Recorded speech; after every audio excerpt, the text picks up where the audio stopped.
Hello everyone! I'm Roan Celis Capistrano of 1 Million Club.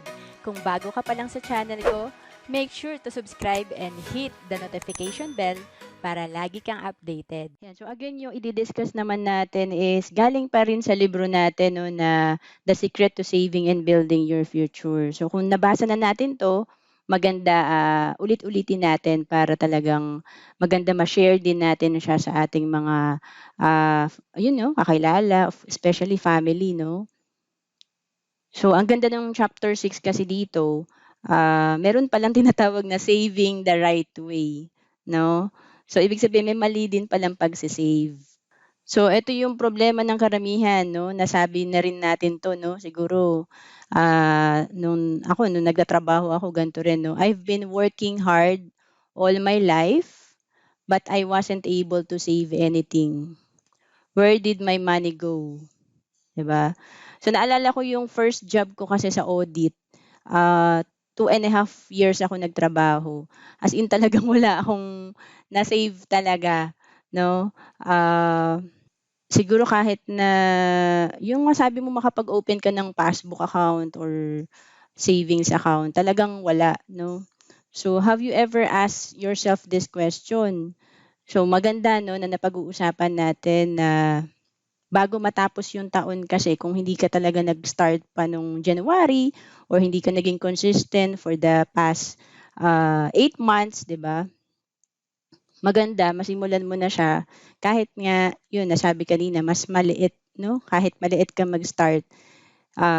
Kasi hindi mo talaga siya magagawa ng hindi mo talaga siya gagawin na yung ano siya, yung 'pag talaga may natira lang, wala kasi talaga matitira, 'di ba? So sabi dito 'pag wala daw natitira, wrong formula of savings pala yung ginagawa natin. So ito yung wrong way 'no, pagka-receive ng ating kita, minus agad natin yung mga gastos 'no. Like naalala ko nun, saan ba tayo kakain, saan ba tayo, pupuntang mall, saan ba yung next travel natin best, 'di ba? Kasi wala pa nga yung sweldo 'no, taga-release kasi kami ng ano, ng salary sa accounting 'no. Kausap namin si HR, tapos talagang ang daming pumupunta sa HR, tatanong, "May sweldo na ba, may sweldo na ba?" 'Di ba? So talagang ano 'yan, inaabangan kasi nga kulang na naman 'no. 'Pag hinuli natin yung savings, wala talaga matitira. So sabi ni Warren Buffett, "Don't save what is left after spending. Spend what is left after saving." In other words, ito talaga na medyo English 'no, minsan di mo maintindihan, pay yourself first. So, dun ko naintindihan dito sa IMG na 'pag nag-iipon ka, pinapasweldo mo yung sarili mo, 'no? Kasi kung ilabas mo 'yan, sabi kasi ni Sir Bart, isa sa mga mentor natin dito, every time na money moves, somebody is earning. So, 'pag nilabas mo agad 'yan, yung perang yun, iba na makikinabang, iba na yung kikita dun sa pera na yun. So, yun lang naging thinking ko 'no na, oo nga dapat pala may itatabi ako para sa akin, para mag-go-grow yung money na yun at, 'pag lumago yun, ako yung makikinabang kasi ang hirap talagang, magtrabaho 'di ba? Tapos overtime ka pa. So eto na 'no, papalitan lang pala para maging correct yung formula natin.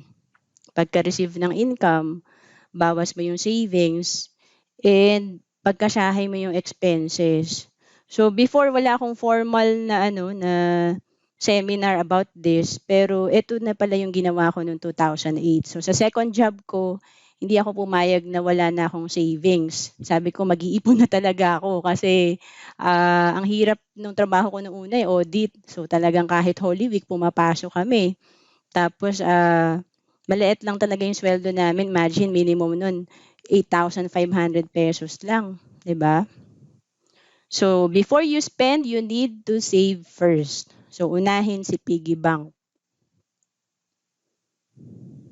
And of course, yung better formula natin, may tithes. No? Para alam ng karamihan, yung kita natin, 10%, unahin mo yung tithes. Ito yung binibigay natin sa church kung saan tayo nag-grow spiritually. No? And then, saka natin ibawas ang formula natin, 20% ideal, no? Na start. Pero kung hindi pa talaga kaya, no? Pwedeng mag-start sa 5%, 10%. And then, ayan, i-budget natin yung expense. Okay? So again, ang kagandahan nitong tights, yung attachment natin sa pera, nawawala, no? Kasi kapag medyo hindi ka marunong magbigay, talagang ano yan eh, medyo mahina rin yung balik sa'yo ng pera. Okay? So, tights yan.